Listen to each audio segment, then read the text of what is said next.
இந்த 4 நடிகைகளில் யாரை சூஸ் பண்ணுவீங்க? உங்களோட சாய்ஸ் யாராக இருக்கும்?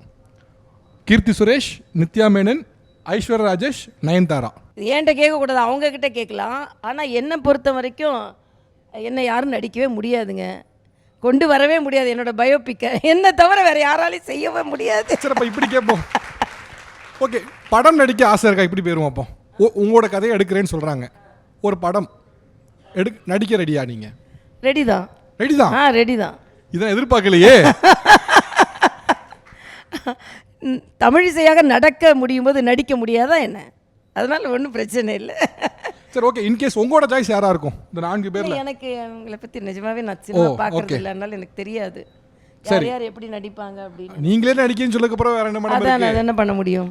ஏன்னா நம்மளோட வாழ்க்கையில் சின்ன குறை கூட இல்லாமல் வெளிப்பட்டு விடக்கூடாது. நம்மளோட வாழ்க்கையில் எவ்வளோ கஷ்டப்பட்டோம், எவ்வளோ துன்பப்பட்டோம், எவ்வளோ உயர்வடைந்தோம் என்பதை அப்படியே சொல்லணும்.